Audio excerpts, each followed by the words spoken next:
wanted to find a bank with a purpose. I wanted to find a place that would take my money and not use it to cause the financial crisis, but to fix the financial crisis and to help end income inequality. The people that we employ are usually clients right off the streets. They don't have an account, but Amalgamated is willing to get that started for them. Their reputation of supporting the working man, I think, speaks for itself. This is a bank that cares for their customers, and I appreciate that. We were able to access a construction loan through the bank's programs, and that loan has helped us house 28 families in the community. Amalgamated is a bank that was started for and about working people. Many of our customers have a deep commitment to advocating for social and economic justice. We share that commitment, and we're not afraid to stand up and say that we need to change some of the way that the country does business.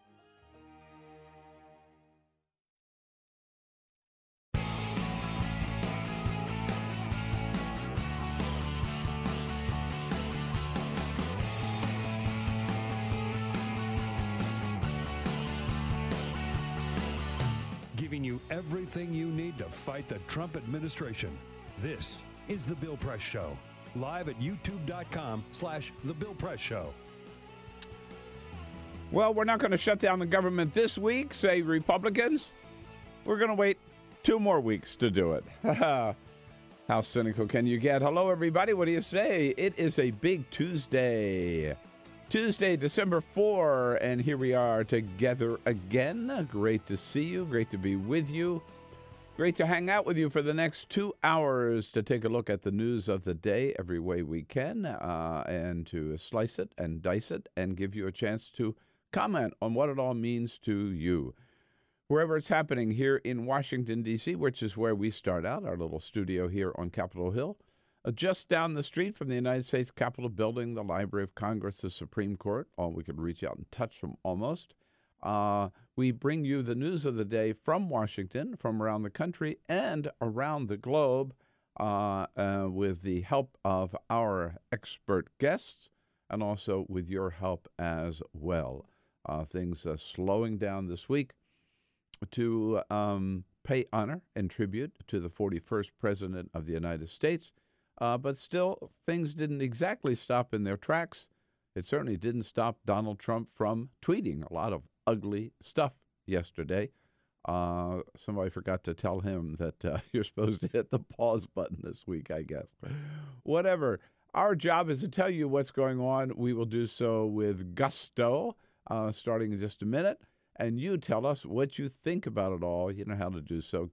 Go to Twitter. Go on Twitter. Send us your comments on Twitter. @BP Show, @BP Show. We jump right in, but first. This is the Full Court Press. Yes, indeed. Just a couple of other stories making news. Bill, you want to get some exercise this morning? Don't do it. What do you mean? Don't worry. Walked to the studio. That's fair. You did. That's it for today.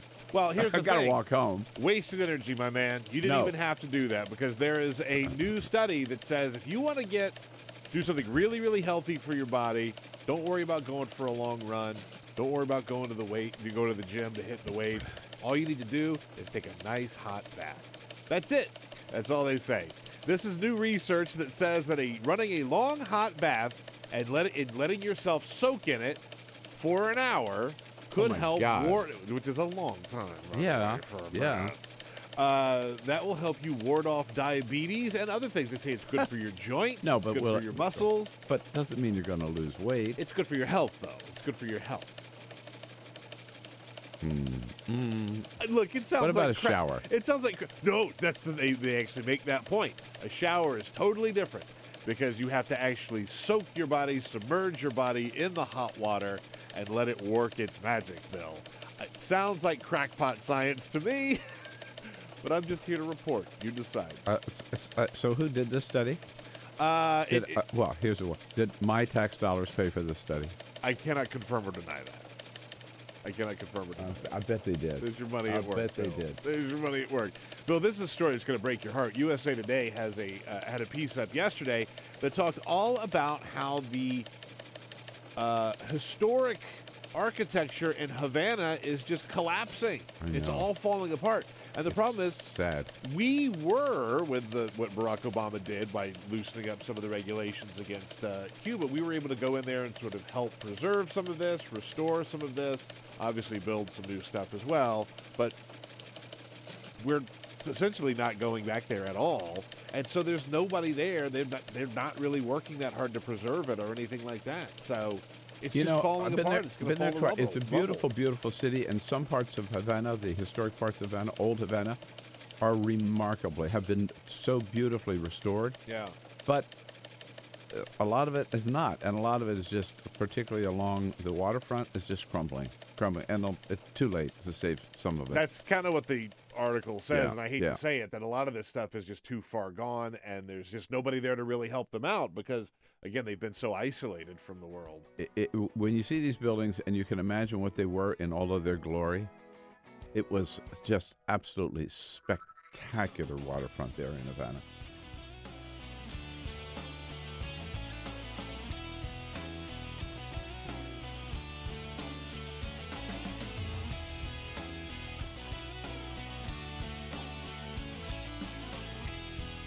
This is the Bill Press Show. Hey, what do you say? In memory and in honor of President George H.W. Bush, this was supposed to be a kinder, gentler week in Washington, but somebody forgot to tell Donald Trump. He was tweeting away like mad yesterday. Some pretty ugly stuff. What do you say, everybody? Here we go on a Tuesday, December 4. It is the Bill Press Show coming to you live from Washington, D.C., as always, our nation's capital, of course, and our show from Washington, as always, and reaching out to you all across this great land of ours, wherever you happen to be here in the United States of America. Actually, not just here, but around the country, around the globe. We're coming to you online, on the radio, and on television with all the news of the day. Good to see you today. Thank you for joining us. The Bill Press Show online on YouTube, youtube.com/The Bill Press Show. The Bill Press Show on the radio statewide in Indiana, on Indiana Talks, and in Chicago and the greater Chicago area. Hello, Chicago, on WCPT, and on television nationwide, all the way from San Diego to Kennebunkport, Maine. Here we are on Free Speech TV. Hello. Great to see you.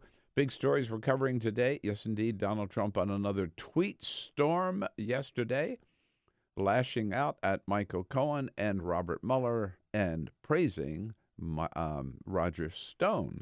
We'll tell you the contrast between those. Donald Trump also, Republicans also rather, deciding that it would not be appropriate to shut down the government this week. And so rather than say, we just won't do it at all, let's say, no, we're going to delay it for 2 weeks, and then we'll probably shut it down. They say they will if Donald Trump doesn't get his money for the wall. And again, a lot of Washington's official business put on hold this week, while now the body of former President George H.W. Bush lies in state in the rotunda of the United States Capitol, where it will remain today and tomorrow morning at 10 o'clock. It leaves there to go to the National Cathedral for the service at the National Cathedral, where former President George W. Bush, his son, will deliver one of the main eulogies there at 11 a.m. on Wednesday. If those of you follow me on Twitter, no, I went down to the Capitol yesterday. One thing we Americans do, we do funerals and state ceremonies with great class. And watching the official party arrive at the United States Capitol yesterday, and the Marine and the Navy, all the armed forces honor guard there to carry, escort, and then to carry the casket of former President Bush up the steps of the Capitol, east steps of the Capitol, into the Capitol Rotunda. A very moving sight indeed. Again, I tweeted a couple of pictures of that out yesterday. And meanwhile, what was Donald Trump up to? Tweeting away like crazy. So let's get this in context, okay? First of all, he goes out after Michael Cohen again, all right? Now, remember, Michael Cohen is no stranger, okay? Michael Cohen, there was nobody closer to Donald Trump. Maybe his son, but I doubt it. Because Michael Cohen, like, I'm right here, right? Right out that door, you reach out that door. That's where Michael Cohen sat, right outside of Donald Trump's office as his personal business, whatever, attorney for 12 years, involved in everything Donald Trump was doing, fixing things for him, getting him out of trouble, taking care of all kinds of private stuff and public stuff, and a lot of the private stuff, as we know now. I mean, how close does he have to be when Donald Trump's having an affair and he tells Michael Cohen, hey, you got to pay off this babe so she doesn't talk about our affair, so give her $130,000. That's the kind of relationship they had. But now Michael Cohen, who is under investigation for financial hanky-panky, if you will, and also charged now with lying for Congress, which he has pleaded guilty to, Michael Cohen sees the end of the road. He sees that all this time that he spent with Donald Trump is not helping him at all. In fact, basically, it's destroyed his career. So Michael Cohen has decided he's just going to man up, admit his crimes, serve his time, and then try to rebuild his career. That's he's not going to fight it because he knows he can't fight it. But for Donald Trump, that is total sellout. So Donald Trump tweets yesterday about the man that just, by the way, last April, as recently as last April, Donald Trump was praising, saying he's a good man, Michael Cohen. He didn't do anything wrong. He would never betray me. He's my friend. He's my personal attorney. He's a good man. Well, that was April. Now, not so much. So yesterday he says, it's a long tweet, but this is the President of the United States again. Here he is. Quote, Michael Cohen asks judge for no prison time.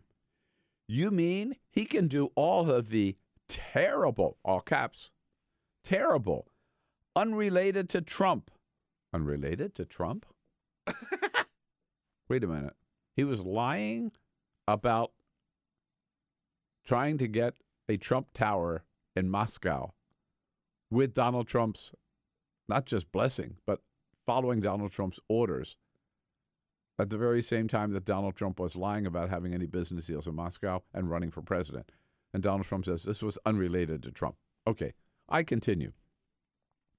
You mean he can do all the terrible, unrelated to Trump things having to do with fraud, big loans, taxes, etc., and not serve a long prison term? He makes up stories to get a great and already, caps, reduced deal for himself and get his wife and father-in-law, who has the money, off scot-free? He lied for this outcome and should, in my opinion, serve a full and complete sentence. I have to point out, by the way, throw the book at him, says Donald Trump. I have to point out, when he talked about getting off scot-free, this is, again, a Donald Trumpism that he wrote it himself. The words scot-free are capitalized for some weird reason. Yes. There was a guy on Twitter whose name is Scot-Free who was like, hey, leave me the hell out of this. It does look like he's talking about a person. Yeah. Scot-free, attorney at law. Scott, capital S and capital free, right. Like, what? It's a weird, I don't understand Donald Trump's But also this idea about his father-in-law who has all the money. Yeah. His father hasn't been charged with anything. No. I mean, he's not trying to get his father-in-law out of jail. Michael Cohen is doing what a lot of people do. They see that they're going to be in prison, which, by the way, doing what Paul Manafort originally did. Yeah. He sees he's going to serve maybe 30 years. He'd rather serve 5. Okay? So, yeah, you got me. I'm going to cooperate. There's a great scene in Goodfellas where the Ray Liotta character as a young man gets caught doing something that's mob-connected, and he goes to court, and he doesn't tell on any of his friends, right? That's the big thing. He doesn't rat out anybody. And he goes to jail. It's like a quick, 6-month sentence, right? He goes to jail, never tells on his friends. And when he gets out, they throw him a huge party, not to welcome him home, but to say, thanks for not ratting us all out. And that, I think, is a code that Donald Trump lives by. These like phony wannabe mobsters. This is total mafia talk. Absolutely. Total. Right. So that's the Michael Cohen thing. So what he's saying about Michael Cohen is because he cooperated, okay, he should serve a full and complete sentence. Throw the book at him. All right. That's one tweet. Then he goes and starts tweeting about Roger Stone. Now, Roger Stone said on Sunday that he would never testify against Donald Trump because he said Donald Trump has done nothing wrong. He has no bad information about Donald Trump. And if he said anything bad about Donald Trump, he would be lying. So then Donald Trump turns to Roger Stone in this tweet, quote, "I will never testify against Trump. This statement was recently made by Roger Stone, essentially stating that he will not be forced by a rogue and out-of-control prosecutor to make up lies and stories about President Trump. Nice to know that some people still have guts." Right.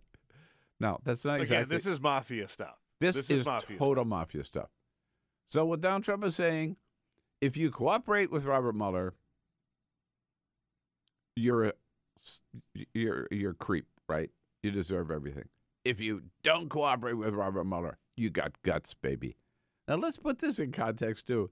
Last week, when Paul Manafort, who had agreed to cooperate, turns out his idea of cooperating was continue to lie to Robert Mueller, and Robert Mueller said basically, busted, you broke your plea deal, now whatever deal you made is no longer operative since you've been lying to us. Then what did Donald Trump do? He came out, praised Paul Manafort, and suggested he might even pardon Paul Manafort, pardon him for not cooperating with Robert Mueller. So we got this series of tweets now by three people who are really right in the middle of the Mueller investigation. Paul Manafort, Michael Cohen, Roger Stone, one of whom is cooperating still, Michael Cohen, also cooperating with the New York federal attorney, and Donald Trump wants him to have to serve his full and complete sentence. Two of them, one already charged who had agreed to cooperate but broke the deal, Paul Manafort. Roger Stone, not yet charged, but could be. And those two, Donald Trump is praising as heroes and guts and promising to pardon them. Here's my question.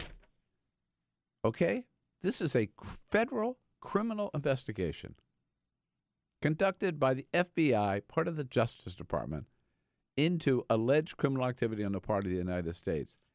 And the president is praising two of the key witnesses and attacking one of the others and telling, in a sense, anybody who's charged by Mueller not to cooperate with Robert Mueller?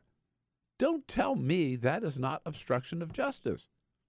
Just as we pointed out yesterday that what Michael Cohen has reported, that all these contacts that Donald Trump has had for decades with Russia about trying to get business deals going there, and particularly the negotiations he was having with Vladimir Putin while he was running for president and offering Vladimir Putin a $50 million penthouse condo in exchange for getting this 100-story Trump Tower built in Moscow. I mean, if that's not collusion with Russia, what is? And if this series of tweets about Paul Manafort and promises of clemency and a pardon for Paul Manafort and Roger Stone, and then attacking Michael Cohen for cooperating with Robert Mueller, if that's not obstruction of justice, I don't know what is. It is just unbelievable. By the way, in light of that, CNN reports, and maybe this is what we're seeing, CNN reports that Robert Mueller is getting, and by the way, let's remind ourselves, because we've said this so many times, none of us really know what Robert Mueller is doing, okay? The famous thing, anybody who knows isn't saying, and anybody who does talk doesn't know, right? But there are several sources today, one of them being CNN's reporting that Robert Mueller is in the end game here, that he is closing in. He's been working from the outside in, from the outside, starting with these Russians that he named who were involved in in the hacking and moving in closer to Donald Trump.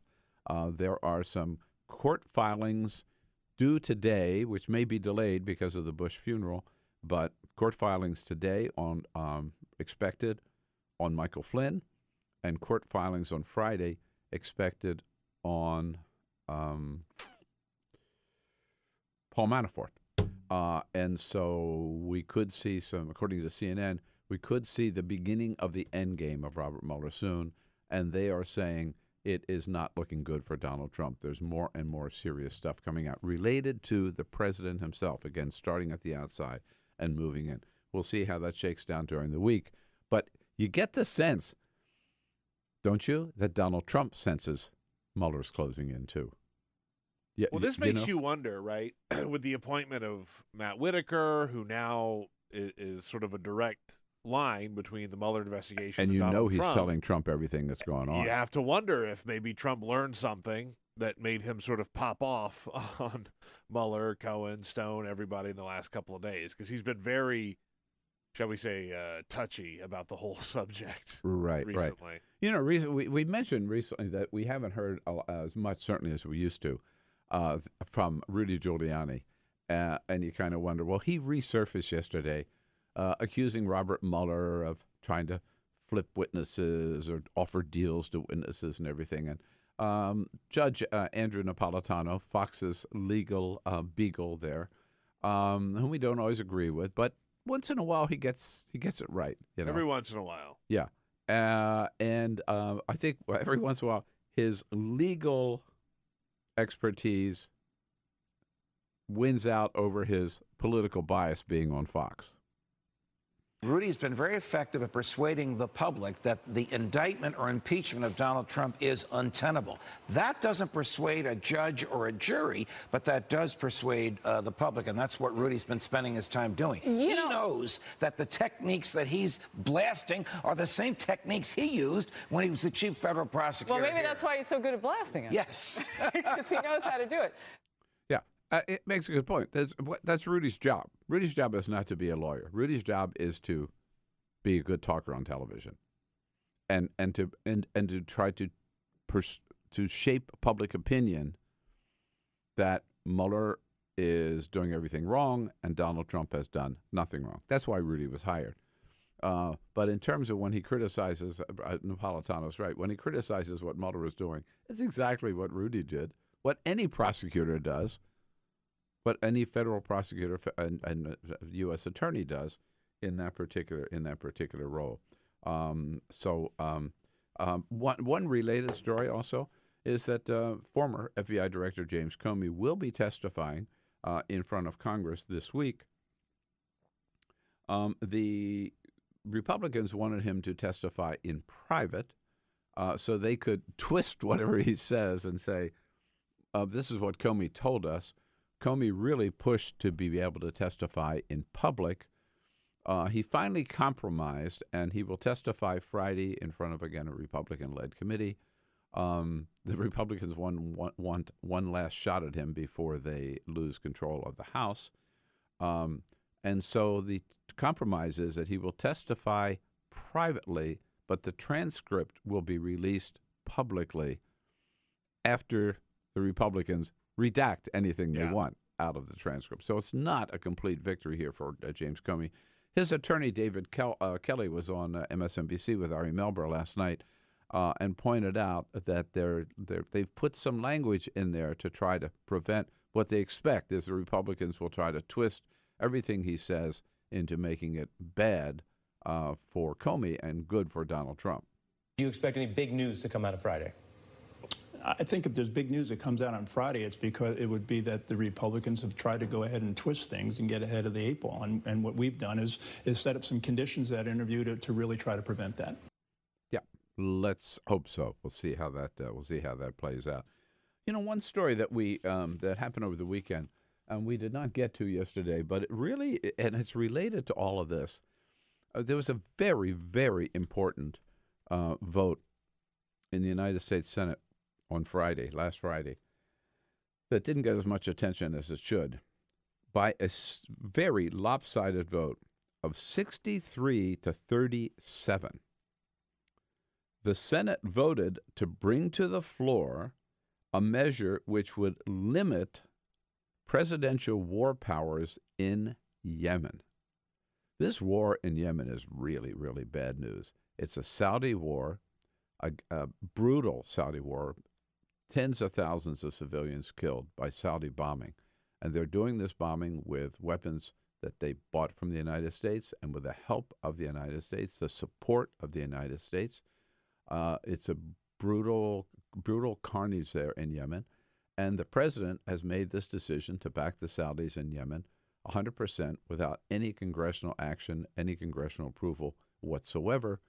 But, you know, if you get a vote of 63 to 37, a lot of Republicans voted against Donald Trump. And that is on that Friday, the Friday after the midterm elections. You got to ask why. And it could be this is the first crack in the dam where Republicans are seeing that Donald Trump ain't as popular as he once was, that Donald Trump certainly didn't help the Republican Party that much in the midterm elections. They lost 40 seats in the House. That going into 2020, Donald Trump's going to be not that much help. They can't just be lining up behind Donald Trump on every issue. And when you add that political reality to the reality that this is a war that is hard to defend anyway, anyhow, the Senate put itself on the line. First time that there's been a break that I can remember between Senate Republicans and Donald Trump in the last 2 years. Yeah, that's a good point. Maybe one other, but I can't honestly right now remember it. When the Republicans in the Senate did 63 to 37, very, very significant. And I think again, it could signal that the bloom is off the rose a little bit when it comes to that. By the way, Peter, you're the sports expert here, but I saw another story last night on CBS News about this whole NFL mess with the latest. Here we go again. Kareem Hunt. Right. Yeah. That's the way. Here we go again. This is not first time we've been down this road.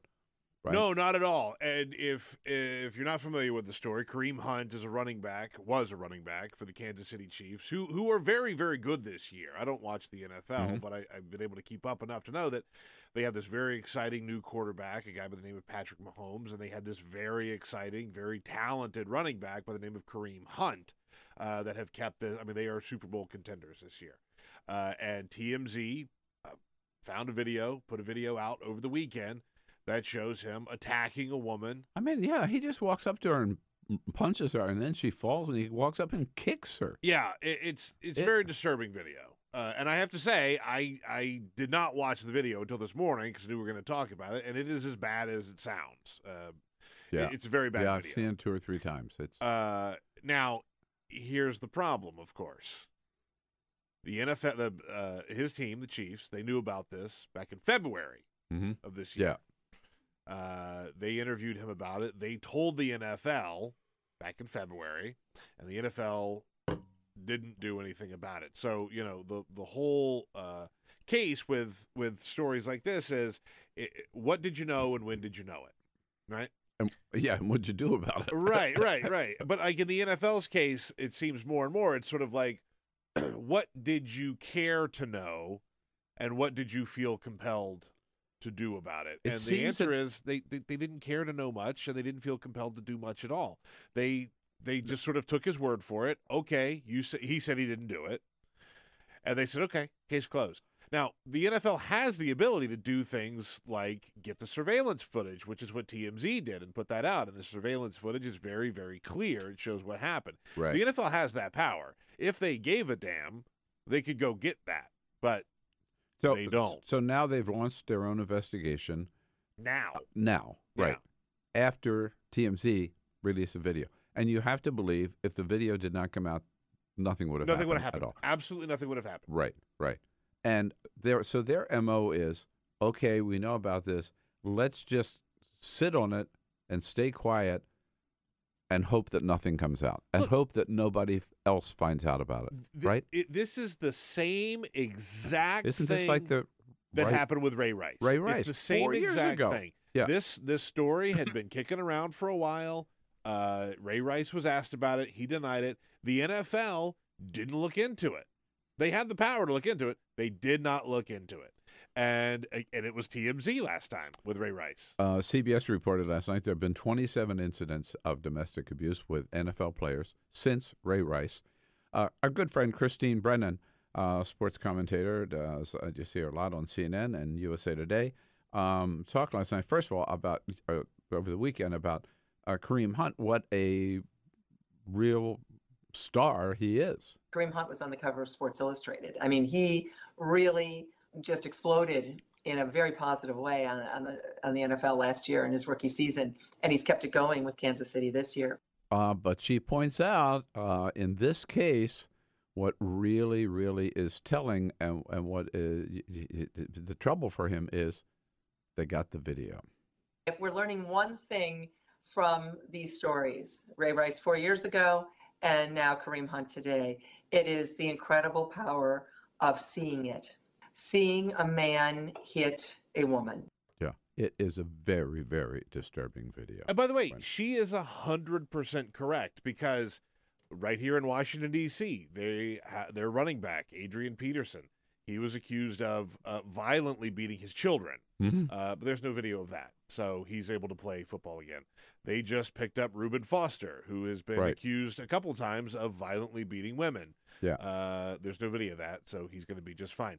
Greg Hardy played for the Carolina Panthers, played for the Dallas Cowboys. He was accused of violently beating women multiple times. There was no video of it, so he's going to be fine. You know, like that's just how the NFL operates. Yeah. It's so sick, and just that the NFL, they just continue down this road and get away with it, and people still buy tickets, and there they go. Take a quick break. When we come back, Leah Askarinam joins us from Inside Elections. When I want to take a look at not just what happened in the midterms, but where we go from here and what are some of the lessons we learned. And plus, we've got a little one congressional seat still undecided down in North Carolina. What's up with those charges of voter fraud? Quick break. We'll be right back with this Tuesday edition of the Bill Press Show. This is the Bill Press Show.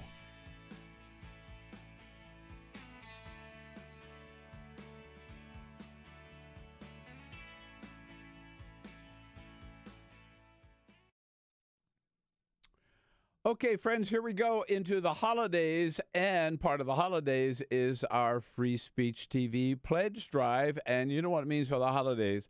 It's a great time for giving and for receiving. And when it comes to the giving, and you're making your list, whether it's your Christmas list or your Hanukkah list, we want to be on it for Free Speech TV. So put us right at the top, your contribution to Free Speech TV in this holiday season to keep Free Speech TV going. And by the way, at the end of the year, maybe to give yourself a little tax break too, because this is a time to get your charitable contributions in before the end of the year. So you got, at least a double reason to give now to Free Speech TV to help us out and to take advantage of that tax deduction at the same time. And you know why it's so important? Because there is so much going on. Look, just in the last week, we have seen this Mueller investigation is really heating up, with Michael Cohen's guilty plea saying that he and Donald Trump both were lying about their business dealings with Russia. So we know there was a Russian connection. We know there was collusion with the Russians and between the Russians and Donald Trump. We know that Robert Mueller is closing in on that one front.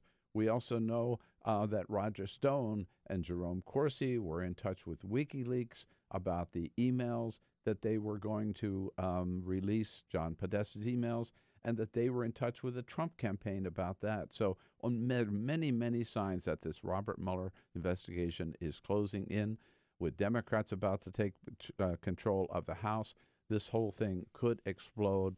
That's what we've been waiting for. We just got to keep the pressure on, and we do so starting here every day on Free Speech TV. but only with your help. So please make your contribution today as generously as you can to Free Speech TV. You can do it by phone, 877-378-8669, 877-378-8669, or make your contribution online, freespeech.org/donate. Help us with $20. We'll send a little Free Speech TV sticker your way. For $60, a Free Speech TV 2019 calendar. For $120, a Free Speech TV T-shirt and a sticker. For the $1,000, you can help with that much. Come on down to Washington with a friend. Carol and I will take you out to dinner. Have a great time. The next morning, come in and meet the whole team here at the Bill Press Show and be part of our program. But again, the holiday season, make it count for us. Put us on your list, Free Speech TV, and do it today as generously as you can, for which we say thank you.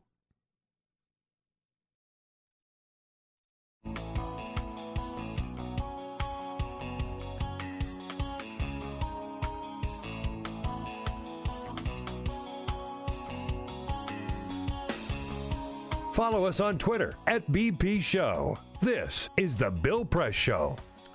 Here you go on a Tuesday, December 4. Hello, everybody. Great to have you with us today. The Bill Press Show coming to you live from Washington, D.C., as always.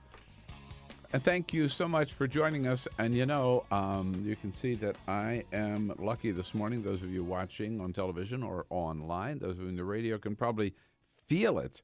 And that is wearing this beautiful scarf. You know, let's be honest. You see a lot of people wearing scarves when it's cold weather, and some of them are the ugliest scarves that you've ever seen. Not this one. This is a hand-woven, beautiful scarf by my wife, Carol Press. They are each one hand-woven, each one a work of art. They're in rayon chenille, like this one. Beautiful blue with a little black plaid there on it, or in bamboo. The bamboo are kind of running out, so if you're interested in bamboo, and there it goes, so soft and beautiful as well. You got to hurry on that one. But anyhow, you can't do better than a beautiful hand-woven scarf for yourself or someone you love this holiday season. Go to our website, BillPressShow.com, and just follow the link to Carol Press Scarves. You can see all the designs, all the colors, all the options. And do yourself a favor and someone you love a favor for this holiday, and then you will be wearing the most beautiful scarf you'll see anywhere. Joining us, Leah Askarinam is with Inside Elections with lots of political stuff to talk about still going on. Hi, Leah. It's nice to see you. Hi, good to see you. Thanks for coming in. And we want to check up on comments here because we've been at it for a little while. Stirring up the dust, Peter. Yes, indeed. We're on Twitter @BP Show, @BP Show. On your comments about Rudy Giuliani, Luna says Rudy Giuliani is a genius. He influenced political opinion right into winning the House for Democrats. Our buddy Romaine. Thank you, Rudy. Yeah, our buddy Romaine in Chicago says, Bill, I still don't trust James Comey. No matter what, he knew that Trump was under investigation and never said anything. I don't care if he thought Hillary would win. What he did was irresponsible and disrespectful. History will judge him harshly. So still no fans of James Comey out there. Yep. Amen. Amen. Let's not make James Comey a saint. He's one of the principal reasons Hillary did not win. Yeah. Holly Tooker says, how can the Russia investigation end when Donald Trump keeps committing crimes? That's a good question. Yeah. And we just finished talking about Kareem Hunt, the former running back for the Kansas City Chiefs, who was fired after video surfaced of him beating a woman. Mitch says, how many players, you talked about how there were 27 different instances of abuse since Ray Rice 4 years ago. Mitch says, how many players have done something like this that we still don't know about? And Robbie says, more importantly, there's all kinds of video evidence of Colin Kaepernick taking a knee, so of course he's not able to get back into the league. Yes, of course, we talked about how important the video is. Colin Kaepernick still not playing with the team. Last night, Mark Sanchez, who hadn't played since 2016, played for the Washington football team. If you have a comment on any topic at any time, you can find us on Twitter @BP Show. Yeah, who's the name of the guy that the Redskins picked up last week when the 49ers dropped him? Reuben Foster. Yeah. So Reuben Foster got a job. Colin Kaepernick still can't get one. Yeah. Says a lot. Thanks, Peter. So, Leah, you and we talked so much during the midterms about the midterms. I haven't seen you since the midterms are over. I know you've been in once with Igor Volsky, but not with me. So what's your take overall on the impact of the midterms? What happened? Yeah, well, I think Democrats went to the polls in record numbers, and but we also saw that it was a referendum on the president, probably more than it was a referendum on Rudy Giuliani, in my opinion. But I think it was a Democratic wave. Democrats picked up at least 40 seats. We're still waiting to see what happens in North Carolina. And their losses in the Senate were pretty minimal considering the map that Democrats were working with. Mm-hmm. I mean, don't think you can call it an unsuccessful night for Democrats because they lost North Dakota and Missouri. Florida's a different story. Florida is going to be something that we're watching and something that Democrats should be concerned about. But I think it was a good night overall for Democrats. Right. So the initial response, I think, was colored by the fact that the three rock stars, if you will, Beto O'Rourke and Stacey Abrams and Andrew Gillum all lost. And so Democrats thought, oh, God, we had a horrible night. But as you point out, when you look at the House and you look at the governors and you look at the state legislatures, it was a really good night for Democrats. Right, and Beto O'Rourke helps congressional candidates down ballot. I mean, yes. None of us at Inside Elections were surprised that Beto O'Rourke did not pull that off. That was not something we were expecting to see happen in Texas this year. But the fact that so many districts there ended up being closer than expected, some of those kind of long shot, likely Republican districts ended up being way closer. They managed to pick up 2 seats in Texas outright. There was a third that was really close. And even in Georgia, we saw Georgia 6 flip. I'm sure there was some top of the ticket motivation there. In Florida, we also saw some gains. So I think we saw some kind of top of the ballot momentum helping Democrats chip into the congressional majority. I know you were looking and following the runoff in Mississippi, where Democrats thought maybe they could pick up that one seat. Again, that was a long shot. But Cindy Hyde-Smith sort of helped put it more in play by her missteps toward the end of the campaign. Right. I don't know if Democrats ever actually thought they were going to pick up that Mississippi seat. I think it was worth, for them, it was worth a minor investment at a point where there were no other races on the map. There are no other Senate races. It's a good fundraising opportunity. And the special election electorate is unpredictable enough where it wasn't impossible for a Democrat to win in Mississippi. Plus, we've seen Democrats win statewide in Mississippi recently with, I think, attorney general's races or another state level race. So, I mean, it was worth, I think, a minor investment. But, I mean, a Democrat winning a federal race statewide in Mississippi is not something that I can see happening in the near future, even with a special election. No. I ran into our good friend Senator Chris Holland, election night, actually, the night of the runoff, and Chris Van Hollen, sorry. He was saying that Mike Espy was a great candidate, right? And they really did what they could there, but in the end, it was Mississippi. Right. And I mean, we'll be watching Mississippi again in 2019 for their governor's race. And there, I think Democrats do have a chance at the governorship there because we've seen that especially Southern Democrats in red states are more likely to elect Democrats for state level office than federal office. So I'm sure it was helpful to kind of work up that base and put in some infrastructure so that for the 2019 gubernatorial race, Democrats could have a fighting chance. Right. You mentioned in the House wins, I'm particularly proud of the fact that California led the way, so that Orange County entirely flipped. All 7 seats flipped. Yeah. And one more in Kern County, and then one up in the Bay Area. So by my count, it's like 9.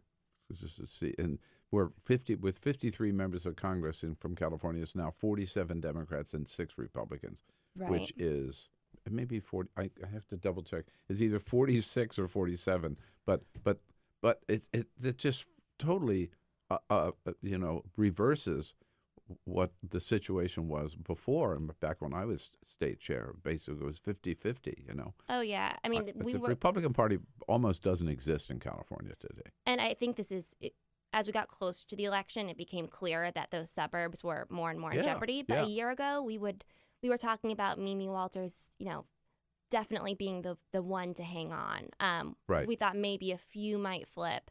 But it kind of, regardless of candidate quality, these districts were just done with voting for Republicans. Though, I mean, we'll see what happens in 2020. My inclination is that the suburbs, at least in this era of the Republican Party, are not going to come back anytime soon. So in California, in Pennsylvania, even in Utah, I mean, Republicans just got creamed in these House races.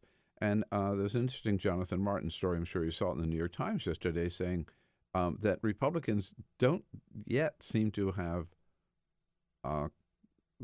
taken stock of what happened or have any idea or even talking about it, you know.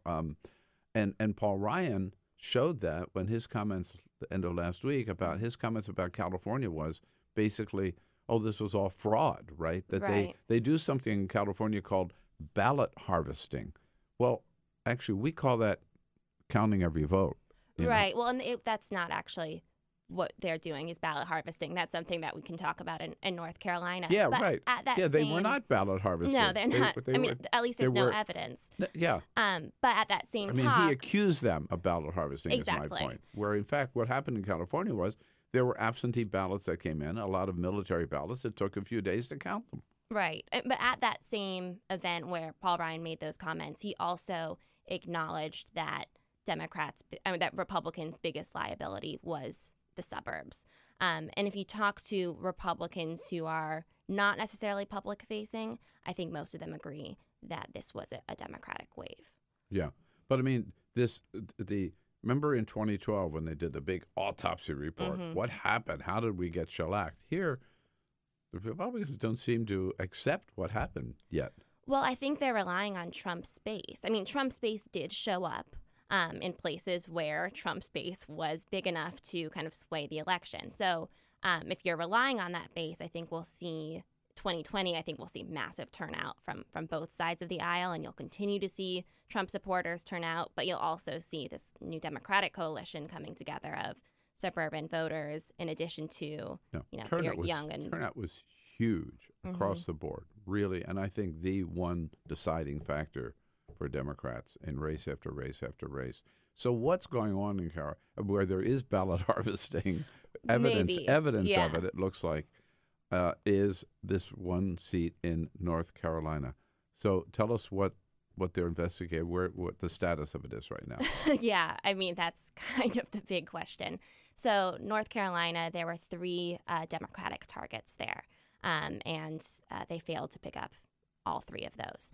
That said, it was what they call a blue moon election. There were no statewide races on the ballot in North Carolina this year, which could have affected turnout. Democrats believe that they benefit from having high turnout elections. Yeah. So that's kind of some of the backstory, plus the fact that federal courts had actually thrown out the congressional map for North Carolina ahead of the election, but decided to go ahead and use it for 2018 because it would have been too much of a disturbance to re-implement a new map so close to the elections. So that's kind of the backstory.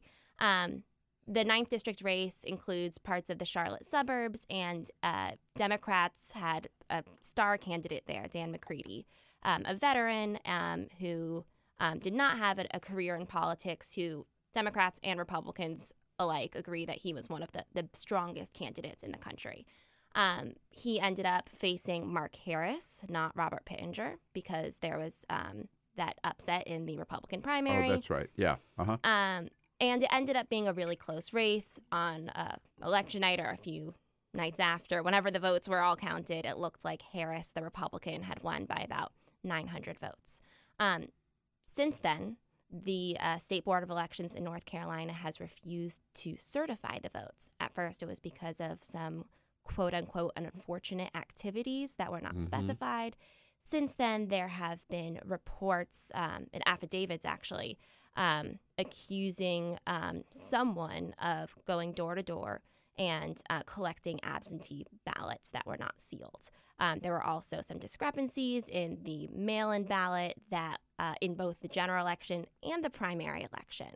So now North Carolina has to figure out if they're going to hold another election, if these numbers mean that there was just kind of a weird race, or if there was actually some malfeasance going on behind the scenes. Well, I've done a lot of GOTV activity, and I've led a lot of GOTV campaigns. Never, never, never do I remember anything like what I read happened in North Carolina. Yeah. Where they sent people out door to door, knock on the door. Do you have were you planning on voting absentee? Do you have your ballot? I'll take it for you. I mean, that is just outright voter fraud. Well, right? And what you don't know what happened to that ballot. Was it even turned in?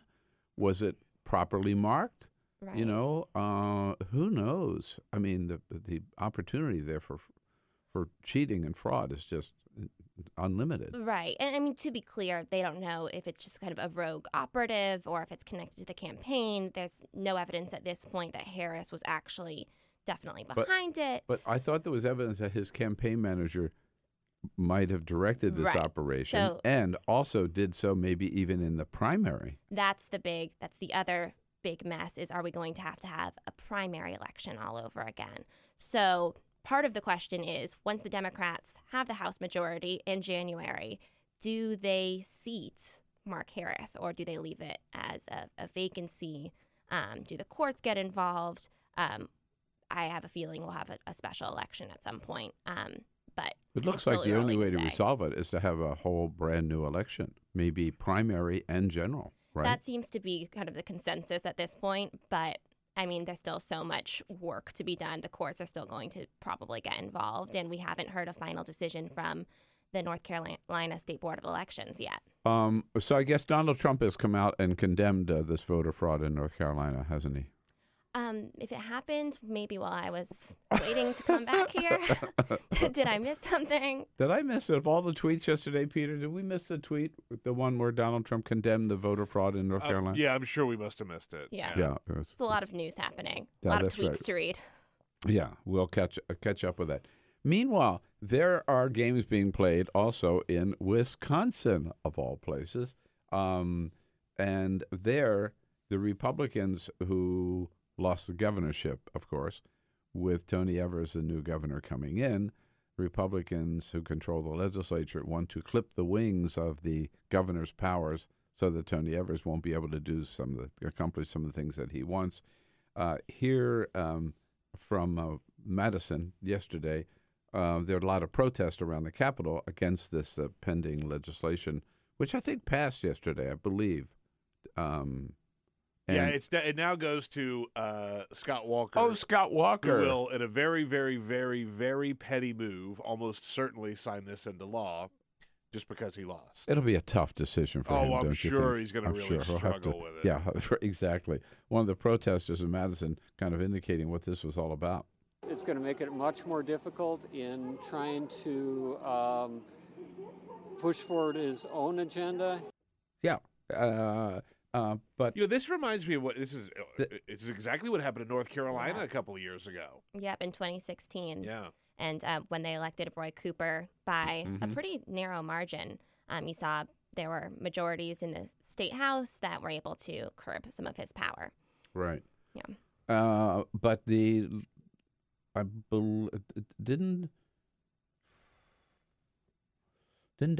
won't the House, or the Senate rather, in Wisconsin be Democratic in the new year? I've lost track of that now. I'm not sure. I was just wondering whether Democrats could reverse this once they get power in the new year. They might have shifted the legislature. to the Republican majority there. I know that in North Carolina, actually, they've gotten rid of both the supermajority in the state House and in the state Senate. So that gives North Carolina a little bit more wiggle room there. But so Wisconsin was a big pickup in terms of the governor's races. But overall, we focus so much on the House and the Senate. Democrats picked up 7 governorships, some in some very important states and very important parts of the country. Kansas. Yeah. Like Democrats have won a statewide race in Kansas. And I mean, when people point to, Donald Trump saved these senators, or he had a huge influence in the Senate races, I always point right back to Kansas because he did have a rally for Chris Kobach there. And yet the Democratic candidate, Laura Kelly, still won. I think that's kind of proof that there's a real limit to Trump's influence. Sure, and it's been overblown, Look at Michigan as well. Michigan as well. And I think we'll continue to see Michigan be kind of a battleground state into 2020. So I think it's a kind of preview of what Democrats' path to victory could look like. The thing about Kansas that's been so interesting to me is Kansas has been a little bit ahead of the country in terms of Republican policies by a couple of years, right? All the tax cut stuff that happened here on a national level, they did that in Kansas, and it nearly ruined the state.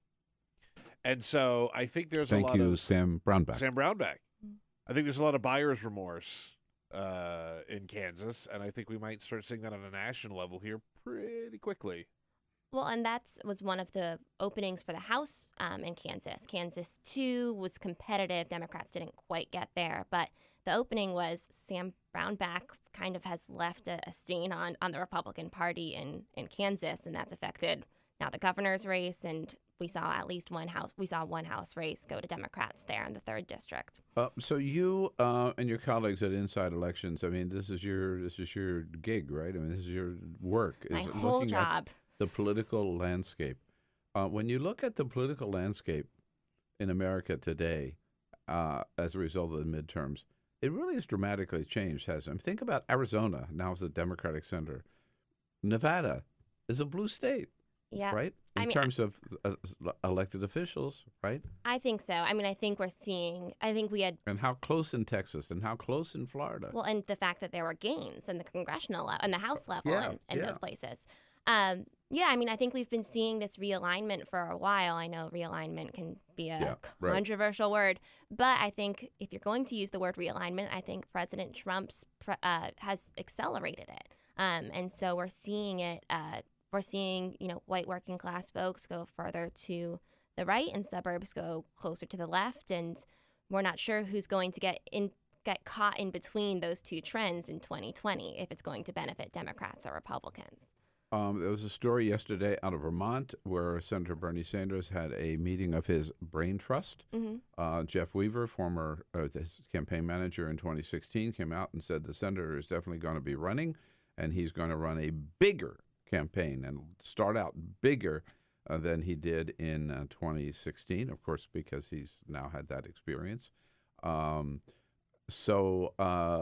Is Bernie Sanders the Hillary Clinton of 2020, meaning he's the one that everybody's going to rally behind because he ran before and now we owe Bernie?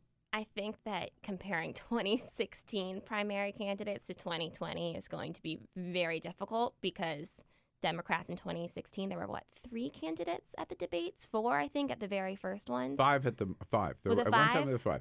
Jim Webb, don't forget Lincoln Chafee. Oh, I forgot about Lincoln Chafee. How could you forget about Lincoln? I'm so sorry, Lincoln Chafee, if you're listening. And Bernie and Hillary and Martin O'Malley. Right. Lincoln Chafee. Yes. I think Lincoln Chafee lasted like 1 debate, right? Same with Jim Webb. I think he must have, 2, right? Okay. I don't know. It was a long time ago. But this time we already see 3 people, I think, have officially announced at this point. Eric Swalwell, Richard Ojeda, and John Delaney. And if you look at the number of candidates 30. It was 30 the last time I counted. Total. I got to 20 white men last time. We talked about this on the show. So 30 in general sounds about right. So in other words, I mean, what's going to be the margin separating the first place candidate from the second place candidate and the third place candidate? Is it going to be a 2% difference in Iowa that, launches one person to kind of the front of the race? I have no idea who's going to come ahead. Plus, there's going to be so many well-funded candidates. Joe Biden, possibly Kamala Harris, Bernie Sanders, if all of them run, they're all going to have well-financed I thought you campaigns. meant the people who can pay their own way, like Tom Steyer, Michael Bloomberg. That too. Also that. And whoever the head of Starbucks, I forget his name. This would be a lot of money. Howard Schultz. Howard Schultz, yeah. So there you go. All right, 2020, we'll talk another time. Leah, that's it. So great to see you. Great Thanks to for see coming you in. too. It's InsideElections.com, correct? Yes. InsideElections.com. Niall Stanage joins us next from the Hill as a friend of Bill for the whole hour. Is the Bill Press Show.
Giving you everything you need to fight the Trump administration.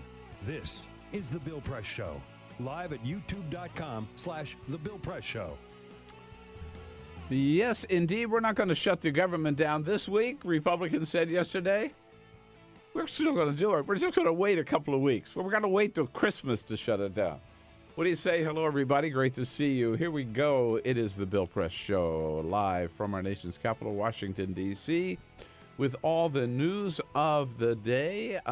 Things have a little slower this week. The pause button in many fronts, on many fronts, rather, in memory and honor of former President George H.W. Bush.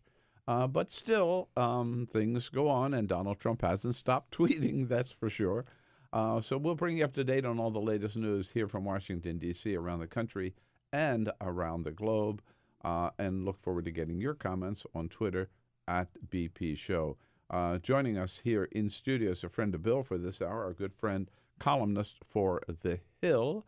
I should say a fellow columnist for The Hill, although he appears a little more frequently than I do. Niall Stanage. Hello, Niall. It's good to see you, sir. Good to be here, Bill. How are you? Everything's good. Good. Yeah. And these are interesting times, as always, right? Absolutely. Much to keep us occupied. So the big question is, just very quickly, because we have a whole hour here to talk, but, Donald Trump was so busy campaigning right during the midterms and running off and doing 2 or 3 rallies a day sometimes. Now that that's over, what's he do? A lot of time on his hands. A lot of time on his hands to attack Mr. Mueller and former Confederates like Michael Cohen, it would appear. So that seems to be one of the main focuses of his attention right now. Yeah, I think that's another tweet storm yesterday. And I noticed in the entire schedule yesterday, he had one meeting, a meeting with Ben Carson. Yes, and I believe today he's got the signing of one bill, which is closed to the press, and that's the only thing on the public schedule. Like one bill. So he's certainly not overworked, shall we say. Lots to talk about. Again, your comments welcome on Twitter at BP Show. Niall and I will get right into the news of the day with all of you. But first, this is the Full Court Press. All righty, just a couple of other stories making news. You might remember it was about 4 months ago that Silent Sam was torn down. Silent Sam was the Confederate statue that sat on the campus of University of North Carolina. Yes. Remember that? They tore it down. They right. took it down. Well, here's the thing. There is a new plan to put it back up. Not only are they going to put Silent Sam back up, they have proposed a new state-of-the-art security facility, which would cost $5.3 million to house it, plus $800,000 in annual operating costs. What? To put the statue inside of this? To put the statue inside of a facility to keep it protected from people who want to tear it down. Come on. I think you could call that the most expensive safe space that you could possibly create. Who's going to pay for this?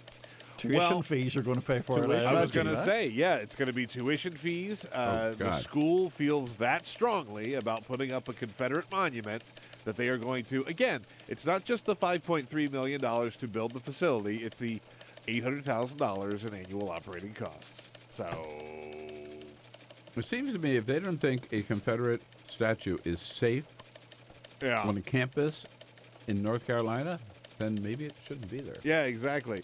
And we talk a lot about politics here. We talk about 2020 and how it's going. Well, CNN President Jeff Zucker said in a newly released interview that he is, quote, very interested in politics and is considering running for office one day. This was said on the... Jeff Zucker? Jeff Zucker. This was said on the Axe Files, the podcast by David Axelrod. He interviewed Jeff Zucker, and he says, yeah, you know, who knows where I'll be in 5 years? I don't know for sure where I'll be, but he is very, very interested in politics. And that's all he said. Just putting it out there. I'll tell you what, if he ran against Donald Trump, that would be... That would get to be a pretty ugly fight. Donald Trump has said some really nasty things about Jeff Zucker. And Jeff Zucker's the one who put him on television.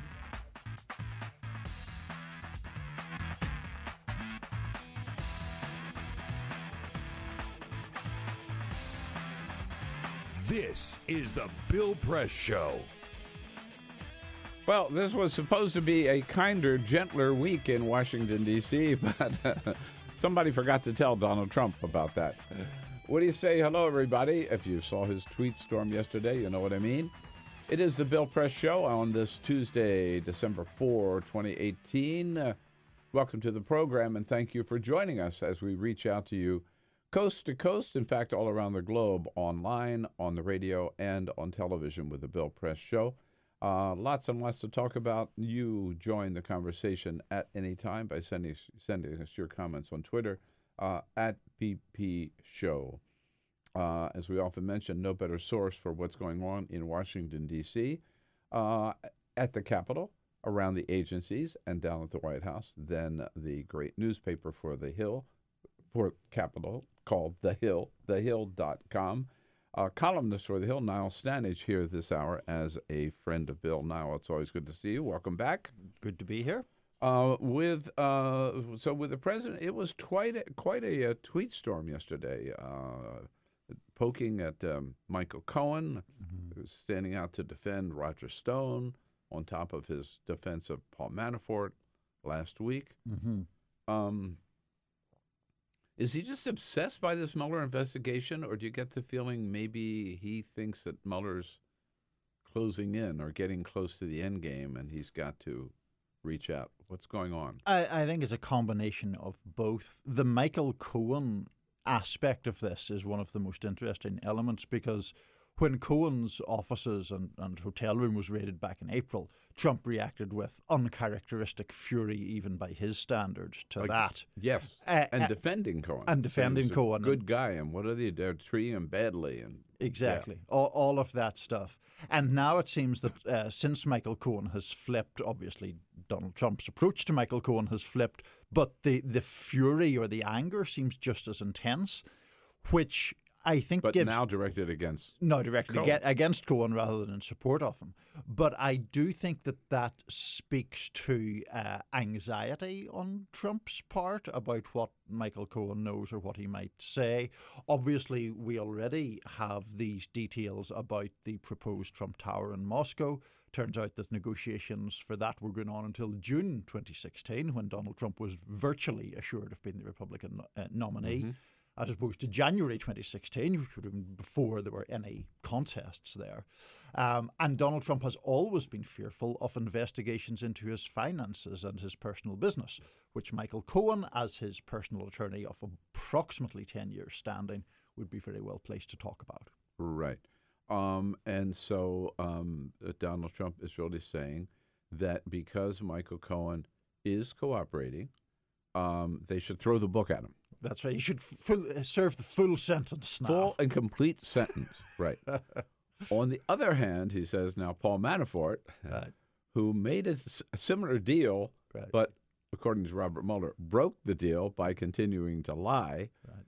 For Paul Manafort, he says, well, you know, Paul, good for you for not cooperating, and how about a pardon if you're interested? Right. He sort of threw out the pardon suggestion. And meanwhile, as you alluded to in your first question, saying that Roger Stone has guts by virtue of his refusal to, as Trump sees it, bend the knee to Mueller and those other people. And one not yet charged, but who has said that he would not testify against the president, Roger Stone. Yeah, he's congratulating him for having guts. So here you have these two witnesses and one potential, where Donald Trump is saying to them, if you cooperate with Mueller, you're my friend. Or no, if you stand up to Mueller, refuse to cooperate, you're my friend, and I'll take care of you. If you cooperate with him, you get full sentence for you if you cooperate. Full sentence for you. Why isn't that obstruction of justice?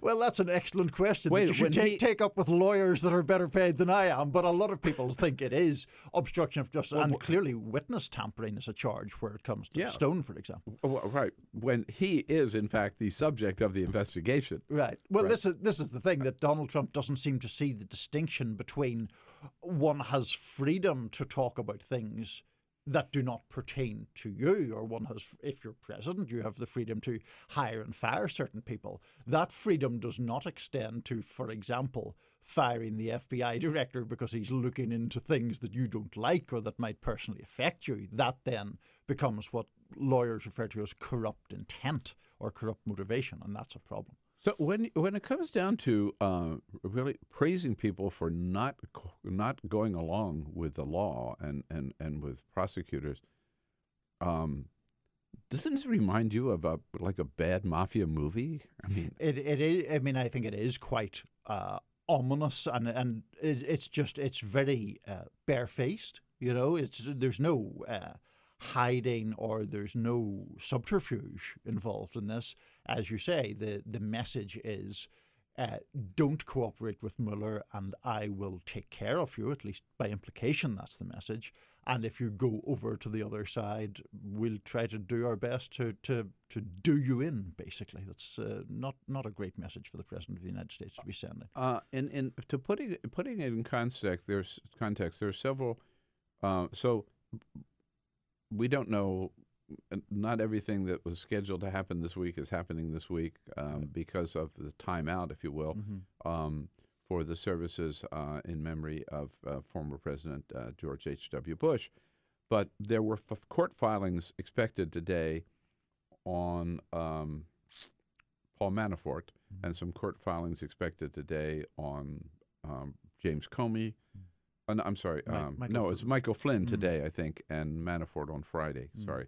And so some people, and CNN is reporting this morning, that all of this plus what we see with Michael Cohen and Paul Manafort, that all of this indicates that Robert Mueller is nearing the end of his investigation and is about to release his report or drop the bomb, and then it's not going to be good for Donald Trump. What are you hearing at the Hill? It's clear that is a possibility. There's clearly an intensification of Mueller's activities going on. It will be very interesting to see what documents are filed in the Michael Flynn case, if those do indeed come out today, because Mueller has specialized in what lawyers talk to pay their respects. So in light of that, the Republicans in the House decided this would be a bad week to shut down the government, Niall. So they decided, We'll wait for 2 weeks to do so. We'll delay that a little bit. Out of respect, we'll delay the closing of the government. And you understand, you wonder why people are so cynical about politics, right? Right. And I saw a quote in our own paper this morning. I think it was John Cornyn over in the Senate saying, yeah, we don't really do anything unless there's a deadline. And then once there's a deadline, we can get something done. So the expectation is that in another 2 weeks that there will be some last minute deal done. But nothing's guaranteed in Washington, as we know, and the president continues to make noise about his border wall funding, which I think we're going to talk about later. Yeah. There was no nobody said something like, "No, we decided that really shutting down the government is not a good idea, so we're just not." No, they said, "No, we just don't want to do it this week out of respect for President Bush, but we'll do it 2 weeks from now, right?" Right, absolutely. We'll be back in the same place a couple of weeks. And of course, if this is the 4th, if you add 14 days, you're talking about December 18, which is the week, right? Then we get right into Christmas. That's what they need, right? Christmas Eve. Yeah. What they need is the urgency to get away back to California or Texas or wherever, and then we'll actually get some action. All right. So what is with Donald Trump came back from Argentina bragging about the fact that I made a big, great, huge deal with China and averted a trade war. Now, it doesn't seem it's quite as solid as that. Even Larry Kudlow yesterday, the president's chief economic advisor, who was there at the table with him in Argentina, in talking to reporters, said, well, it's great, but we don't really know any specifics. Here he is. Can't say with specificity, but that's got to be part of the deal. We know that. No, can't give any no specificity. And he says, no, this is what's going to happen, but of course, that's just my assumption. Well, they're going to roll back their auto tariffs. I assume they're going to roll them all the way back. But that's an assumption. Oh, good. Oh, good. Thanks, Larry. Yeah.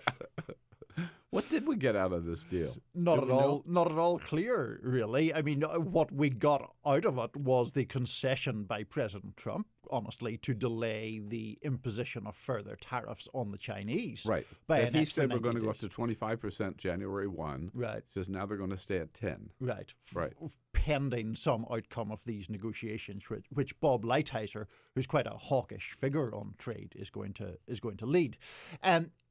The specifics of this, as was indicated by your clip of Larry Kudlow, the specifics are as yet undetermined.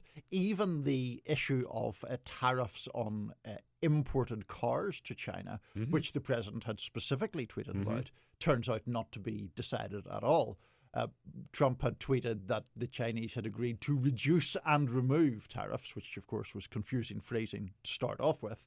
But in that conference call, which I was on and which you just played with Kudlow yesterday, he said, well, I believe that commitment has been made, but then offered no specifics as to when that would happen or how much the percentages of tariffs imposed by China on U.S. car imports would be reduced, if at all. Well, it reminds me so much of Singapore with Kim Jong-un when the president said, we agreed on all of this stuff and we haven't seen really any change. I mean, a change in the language that the two leaders speak about each other, but no change in North Korea's nuclear program, so far as we know. It reminds me of Helsinki, where the president said privately that Putin and I talked about all this stuff and all this agreements in Syria and what really happened as a result of that. And now the same thing with this so-called summit in Argentina. The president has a way of coming over and declaring victory, right? Art of the deal, Bill. Art of the deal. I guess but what's the deal, right? It's a bit, what was that phrase? Where's the beef? Where's the beef? Where's the beef? Exactly. That's exactly the one I was looking for. It's not at all clear where the beef is. You might be looking for your burger for quite a long time here, looking for the beef, because those specifics, those details, the time-scales, none of that is clear at all. Kudlow even said during that call yesterday, oh, I might be wrong, or I might be proven wrong over time. So he was trying to give an optimistic reading, clearly in line with what the president wants him to do, and at the same time saying, yeah, this might not actually happen. And what the Chinese said, I mean, their summary of what was discussed and what was agreed upon is totally different from, at least certainly doesn't go anywhere near as far as President Trump did. That's right. And that does include very different views on the specifics of it. For example, the US administration has been stressing that China is purportedly willing to address issues of intellectual property rights.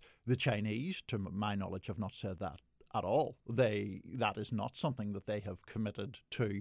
They've talked, I think, in general terms about trade issues, but intellectual property or IP is one of the big sticking points in US-China trade relations, and there seems a clear difference in how both sides are talking about it.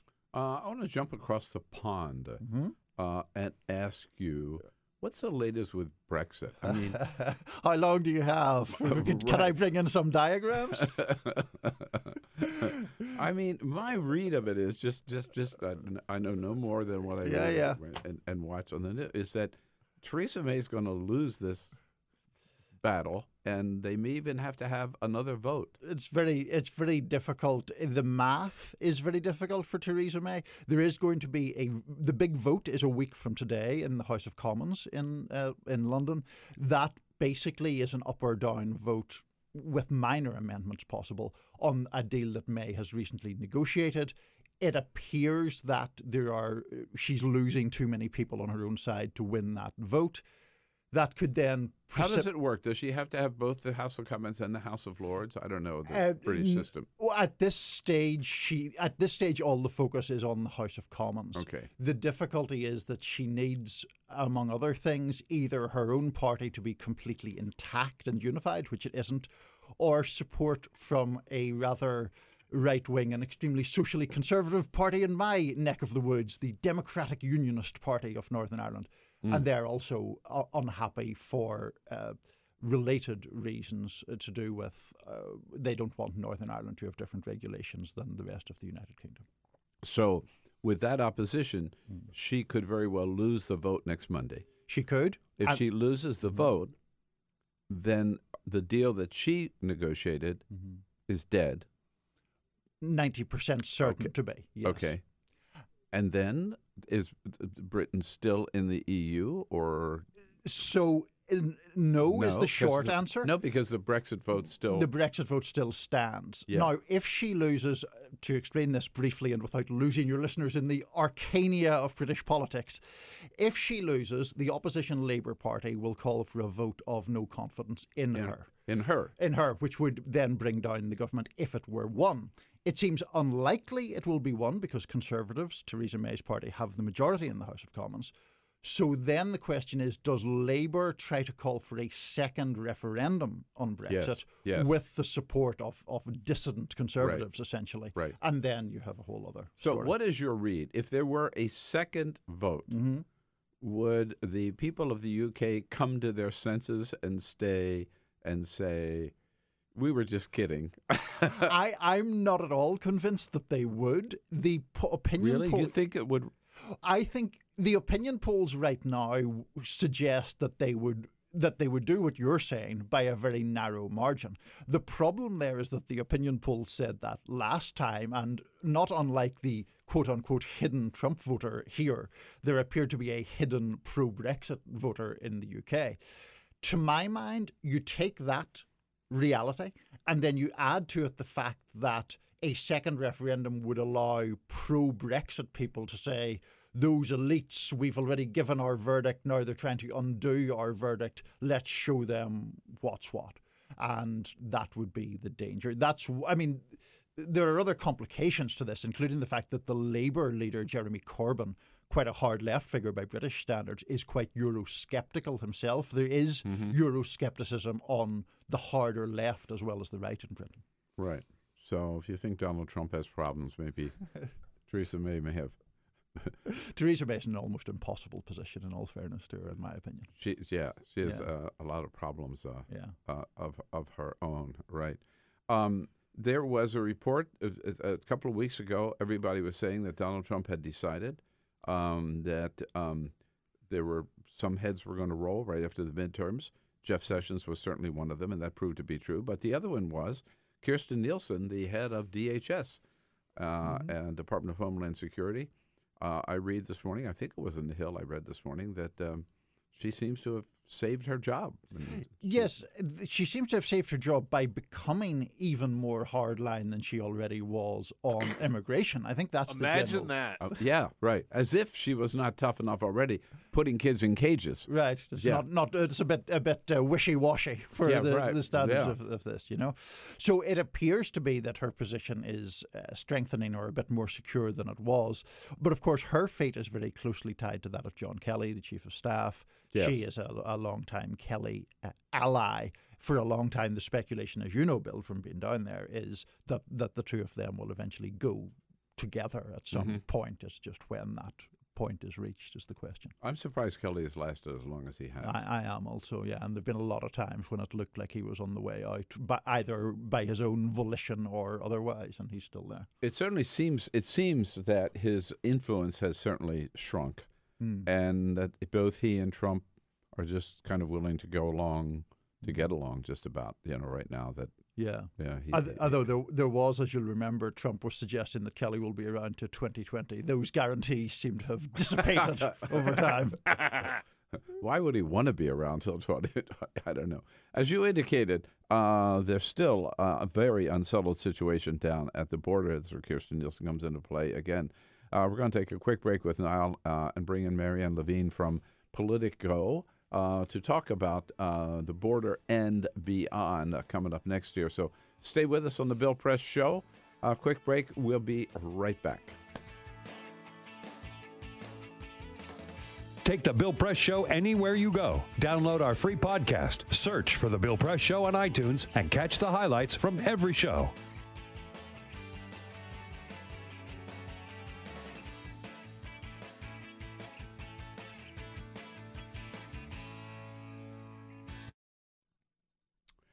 Okay, friends, here we go into the holidays, and part of the holidays is our Free Speech TV pledge drive, and you know what it means for the holidays.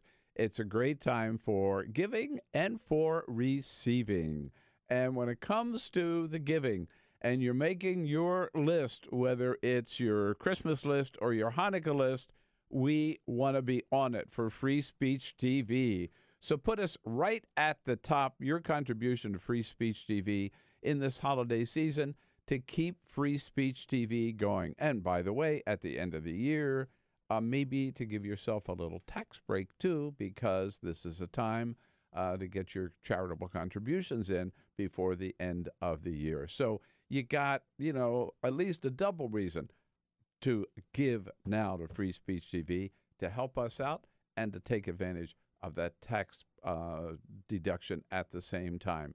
And you know why it's so important? Because there is so much going on. Look, just in the last week, we have seen this Mueller investigation is really heating up with Michael Cohen's guilty plea saying that he and Donald Trump both were lying about their business dealings with Russia. So we know there was a Russian connection. We know there was collusion with the Russians and between the Russians and Donald Trump. We know that Robert Mueller is closing in on that one front. We also know that Roger Stone and Jerome Corsi were in touch with WikiLeaks about the emails that they were going to release, John Podesta's emails, and that they were in touch with the Trump campaign about that. So on many, many signs that this Robert Mueller investigation is closing in, with Democrats about to take control of the House, this whole thing could explode. That's what we've been waiting for. We just got to keep the pressure on, and we do so starting here every day on Free Speech TV, but only with your help. So please make your contribution today as generously as you can to Free Speech TV. You can do it by phone, 877-378-8669, 877-378-8669, or make your contribution online, freespeech.org/donate. Help us with $20. We'll send a little Free Speech TV sticker your way. For $60, a Free Speech TV 2019 calendar. For $120, a Free Speech TV T-shirt and a sticker. For the $1,000, you can help with that much. Come on down to Washington with a friend. Carol and I will take you out to dinner. Have a great time. The next morning, come in and meet the whole team here at the Bill Press Show and be part of our program. But again, the holiday season, make it count for us. Put us on your list, Free Speech TV, and do it today as generously as you can, for which we say thank you.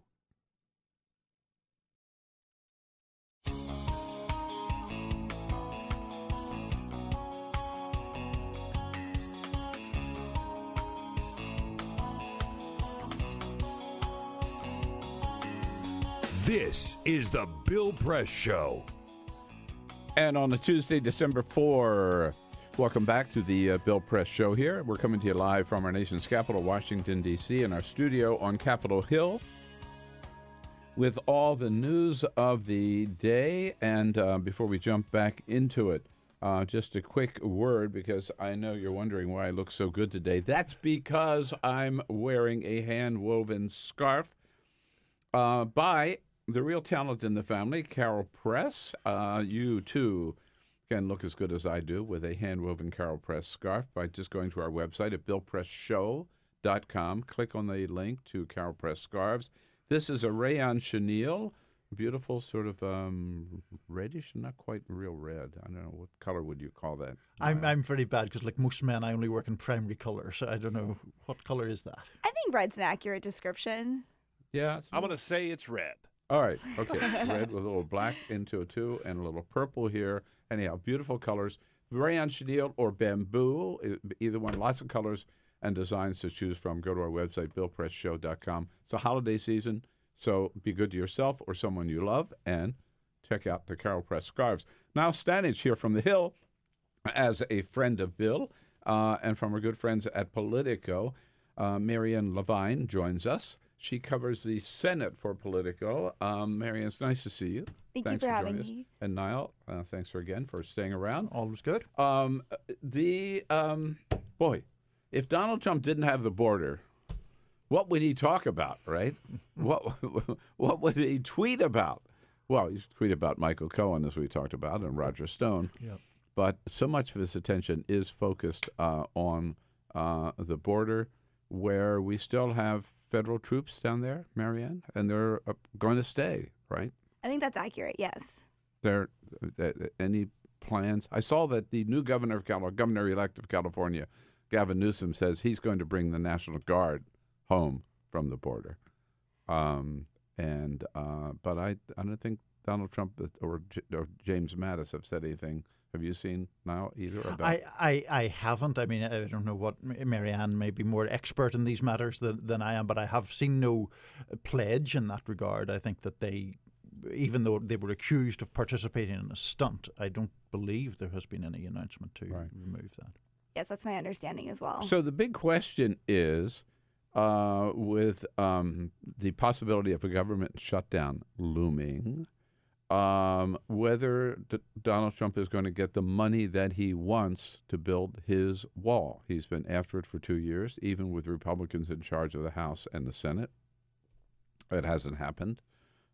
Is it likely to happen in the next 26 days? It's hard to say. Trump has said that he wants $5 billion for this border wall. Senate Democrats are emphasizing that they're only going to be providing $1.6 billion for border security, which is what the Senate Appropriations Committee has already approved. And they claim that the $1.6 billion is bipartisan, or they say, which is accurate, that the $1.6 billion is already a bipartisan agreement that the Senate has agreed to. But Trump is insisting that he wants more than that. So we'll see what kind of agreement they come to by December 21st. But that is the big question as we see whether or not the shutdown actually happens. Well, I'm confused for one thing, because wasn't it $25 billion that he wanted for the wall? I think he's thrown out a lot of different numbers, but the number right now is $5 billion that he's saying. Which would not build the whole wall. No. It's unclear. And there's a lot of rhetorical games that are going around on whether or not this is a wall, whether or not it's a fence. Democrats are saying that it's $1.6 billion for border security. But if you actually look at the language in the appropriations bill, that the money would fund a fence, which Republicans can call a wall and Democrats can say is a part of a border security measure. So there's a lot of different definitions of what this wall could actually mean. Well, I hate to be a stickler, but there is a difference between a fence and a wall, isn't there? Well, you remember there, at one stage Trump was talking about a see-through wall, right? So you could make sure that people didn't throw drugs over this, or you could see if people threw big bags of drugs over. I think was his point, right? Yeah, but he also, I talked to a friend of mine who was a party of a group of labor leaders who met with the president about the wall. And he assured them that there was going to be a door in the wall, in the wall, so that the people who picked grapes, he said, could come through. No, he told them they were stunned by this. The president and the wall, the door, and then they would go back, and then they would lock the door. So, problem solved. You seem to be skeptical, Bill. Why is that? Problem solved. He's also talked, I think, at one time about having solar panels on top of the wall. I mean, every time he talks about the wall, it's like a little different. But there is a difference, I think, between a wall and a fence. So it sounds like he's just saying, I know I can't get the whole funding, so give me $5 billion. A year or something like that, maybe. I think the idea is that it'd be $5 billion over 2 years, but essentially, and some Republicans are saying, that's not that big of a difference, 1.6, 2.5, or we're talking billions of dollars here. But that is what he has said, is that he wants his $5 billion, and that the Republicans are going to negotiate on that. Well, go ahead. Well, I was just going to say, to Marianne's point, it has been a long time, at least to my knowledge, since he has claimed that Mexico is going to pay for the wall. He did continue to claim that for some time after being inaugurated, but that claim seems to have fallen away completely. I mean, many people, of course, saw it as a fairly ridiculous claim in the first place, but he has stopped making it, I think. Right? I haven't heard that in a year. Yeah. Anyhow. Have you? No. So it's just... Seems off the table right now. Off the table, right. Okay, so my question is, Chuck Schumer is saying you got 1.6, that's our final offer, right? That's it. And he's saying border security. On border security, yeah, right. And he's saying the money's not for a wall, it's for a lot of border security measures that are bipartisan. Why is Chuck Schumer giving them any money at all for what Donald Trump is going to claim is for his wall? Schumer is essentially saying that this process has already been approved by the Appropriations Committee. So he's essentially saying, let's look at the process that's already happened. This money, we've already agreed on this, and they've already agreed to this months ago. So that's where he is coming from. Now you have House Democrats who think that Schumer is caving and who who have sent letters and put out statements saying that Schumer is that they're concerned Schumer is going to cave on the border wall. But his office is essentially arguing that this is a misunderstanding and that he also is not for a wall. But he is online, I mean, on the record as saying the $1.6 billion. He's calling it border security, and his office, but that's what they're saying, and that there's a difference between a fence and a wall is essentially what they're arguing. Well, all the are the Democrats lined up to vote for that much border security?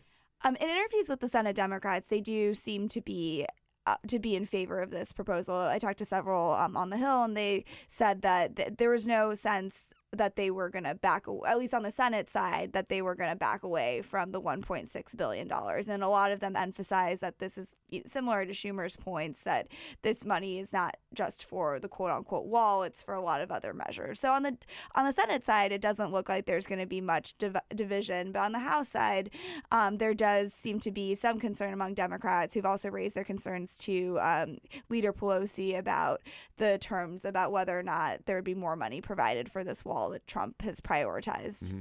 And they need 60 votes in the Senate, correct? Correct. This is not reconciliation. No, they need 60 votes. So they're going to have, what, 8 or 9 Democrats? Correct. Right. Depending on Mike Pence is always standing by, but they have to get up to 59. And just to be clear, and not to put you on the spot, Marianne, but this is the 1.6 billion. That's just pertaining to the deal that would avert a government shutdown, right? There's no suggestion at this point that, because obviously the fate of the so-called Dreamers, DACA recipients is a big part of this picture too. But that won't be that's not. The Democrats aren't promising the 1.6 billion in exchange for anything on DACA. It's purely the government shutdown issue, right? That's correct. And I think there's this understanding that if there is which is another reason I think they're giving too much away. If they're going to give them 1.6 billion, they ought to get something for it. And what better than the Dreamers? Right. Sorry, Marianne. Go ahead. No, I think that's accurate. I think that there's a sense among Democrats that if there is more money that's given on this to come closer to the $5 billion, which no one has said they'll do, but if that does come to be an issue, that they would have to have very significant concessions on immigration. Okay. Now, believe it or not, there are other issues, and you cover the Senate, that are at play in the Senate. Again, everything kind of on pause this week because of the services for former President Bush. But there is a move in the Senate, a bipartisan move in the Senate, to pass legislation which would protect Robert Mueller from Donald Trump, right? With bipartisan support. Where is that right now? I don't think it's going to be moving anytime soon in the Senate. Senate Majority Leader McConnell was asked about it last week at a press conference, and he essentially said that he didn't really see the point of this bill because he doesn't think that President Trump is going to fire Special Counsel Mueller. So I don't think that the likelihood of that, I don't think that we're going to see that bill move forward. But we have seen the effects of Flake's proposal. Senator Jeff Flake, who has helped introduce this proposal to protect Special Counsel. Chris Coons of Delaware, is correct. That right? Yes, correct. We've sort of seen this have an impact last week with the nomination of Thomas Farr, who is a judge who was nominated to become a judge in North Carolina and who had come under scrutiny for his voting rights record. And Flake has emphasized that he is not going to move forward on judicial nominees until the Republicans bring up this bill to the floor. And he is actually held through on that promise. And so one of the reasons why Farr's nomination got blocked last week, in addition to many other reasons, is because Senator Flake has stood by this idea that he is not moving forward on judicial nominations until McConnell and GOP leadership brings this bill to the floor. Well, now it seems to me that McConnell's argument is a little, circular reasoning, I guess. I mean, he's saying, I don't see any need for this bill because I don't think Donald Trump is going to fire Robert Mueller. The purpose of the bill is to, if not prevent, at least make it more difficult for the president to fire Robert Mueller. Right. So, right. It is an odd situation. You're saying I'm not going to take out an insurance policy because I don't think anything bad's going to happen. Yeah. The purpose of taking out insurance policies is to cover yourself because you know there is the prospect. Very well put. You don't wait until your house is on fire or has burned down Right. before you take out insurance. Right, which is really where McConnell's logic seems to fall down, right? Because of the reasons you said. So that's where I think that viewpoint becomes problematic. Republicans have quite regularly said some version of that argument, which is, well, it'll all be fine, essentially. But, it's not guaranteed that it will all be fine. Well, you talk to these people, Marianne. Is there any doubt in your mind, or do you believe that were this bill brought up for a vote in the Senate, just McConnell says, okay, we're going to debate it and we're going to vote, would it pass? Senator Flake and Senator Coons claim that they have the votes to pass this. So that's what they're saying. I haven't done my own whip count, but that seems to, I can't imagine that the Democrats would oppose the bill. But you'd have to get a couple Republicans to sign on. But Coons and Flake do claim that they have the bills and that it would pass if it were brought to the floor.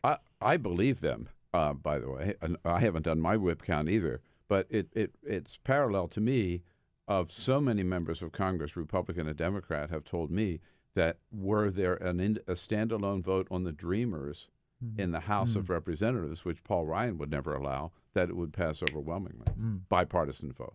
Yeah. The votes are there. But Yeah, it goes to a bigger question, which is the way the Senate or Congress in general operates, right? Where there can be majorities for particular proposals, and for tactical reasons, leaders don't want to put those proposals to a full vote, and that applies both in the case of protections for Mueller and DACA. But this also this is the sweet spot for Mitch McConnell, which is judges, right? I mean, if Jeff Flake, by saying I won't vote for any judges unless you bring this bill up, is really hitting McConnell where it hurts the most. Yeah, it creates a lot of difficulty. I mean, they can still get the judges through without Senator Flake if there's because you have Vice President Mike Pence who can break a tie, but he does have leverage, and we saw that with the Farr nomination last week, where these judges who are moving forward, they can't lose any Republican votes now because of Flake's stance on this. Right. So I wanted to ask you about the Farr nomination, because my understanding is that Jeff Flake played a role in that, but the person who really the fatal blow was Tim Scott of South Carolina. Correct. Right. What were the circumstances there? Or so Farr's nomination is Farr from South Carolina? North Carolina, actually. North Carolina. So Farr is he was nominated to become a district judge in North Carolina, and he had come under a lot of scrutiny from Democrats, especially for his record on voting rights. He had worked on Senator Jesse Helms' campaigns in 1990. Helms was a known segregationist who opposed the Civil Rights Act, and Helms had engaged in a very controversial campaign in 1990 where his campaign was sending out postcards to predominantly African American communities that seemed to imply that those voters couldn't vote. And there was a lot of controversy around this postcard campaign. Farr claimed to not have participated in it, but he was the lawyer at the time for the Helms campaign. So the Democrats raised this as a point against him. And more recently, he also defended a voting law in North Carolina that an appellate court struck down as targeting African American voters with almost surgical precision. So he had come under a lot of scrutiny from Democrats on his record on voting rights.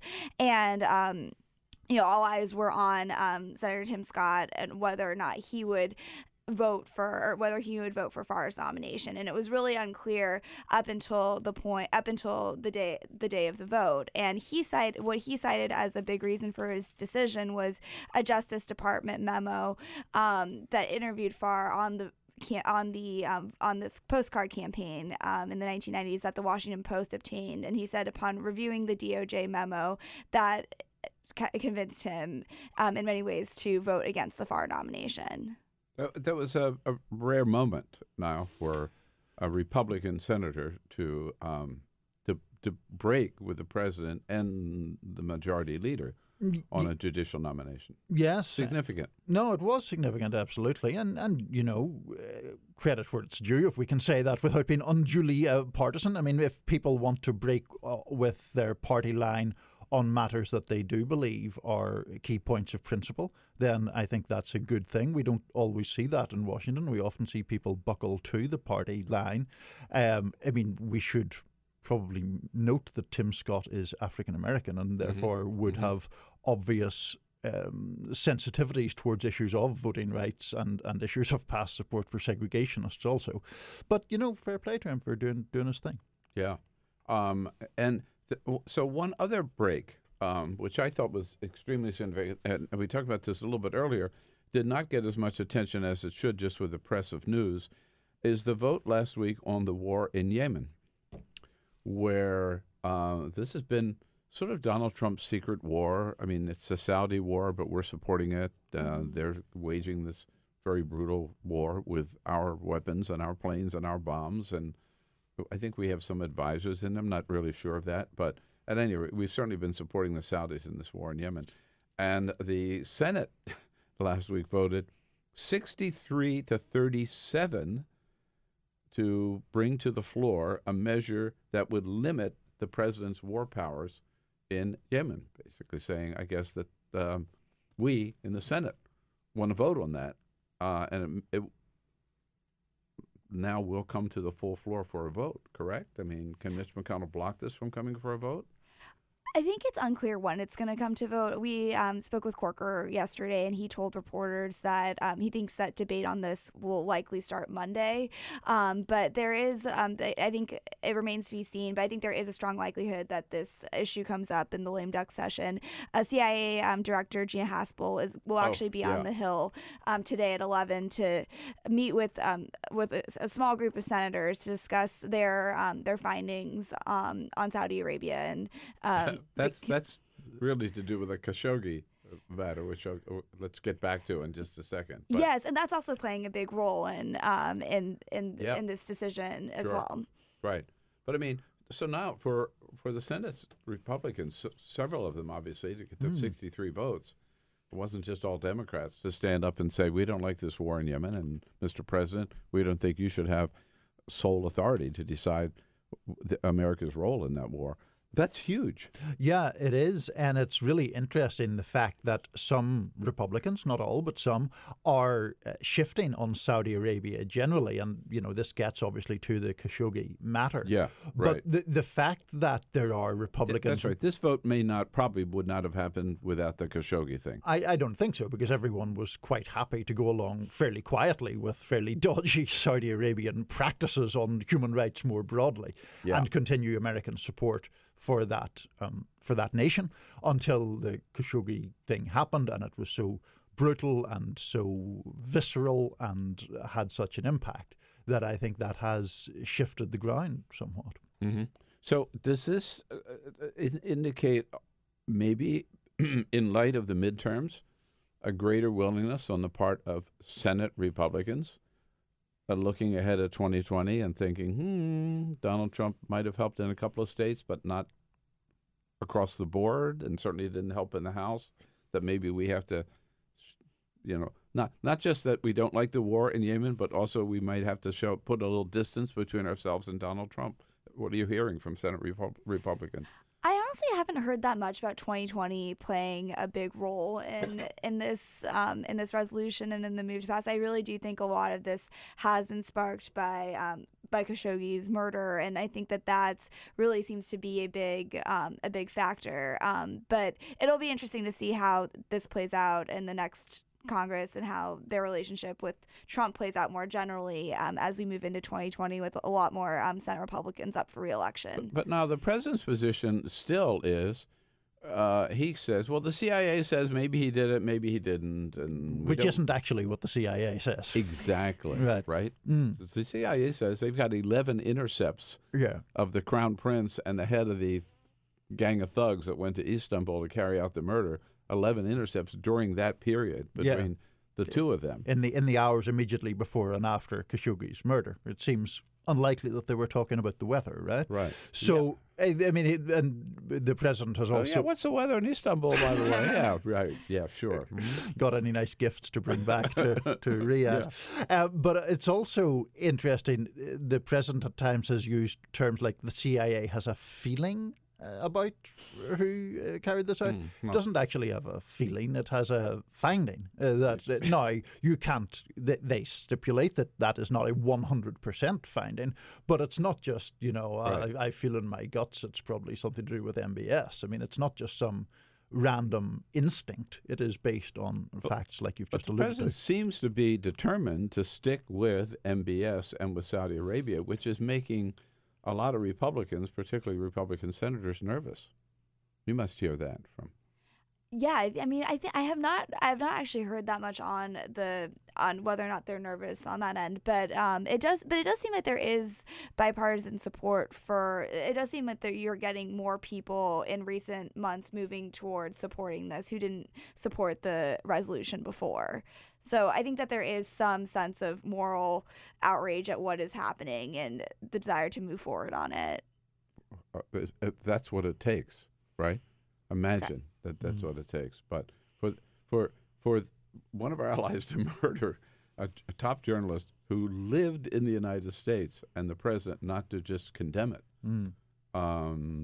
And to be striking, and to be quite nakedly transactional in his rationale for not condemning it, right? To basically say, well, the Saudis have lots of business deals and keep the price of gas down. So there we go. And they're going to buy lots of our weapons. Yeah. we'll leave it right there. Now, Stanage, so good to see you. Happy holidays if we don't see you again. Same and to you, Marianne. Thanks for coming in again. Thanks for At having me. Politico.com and thehill.com, you can follow them, and you can follow us, of course, by having a great day and then coming back to see us again tomorrow. This we'll be looking is for the you. Bill Press Show.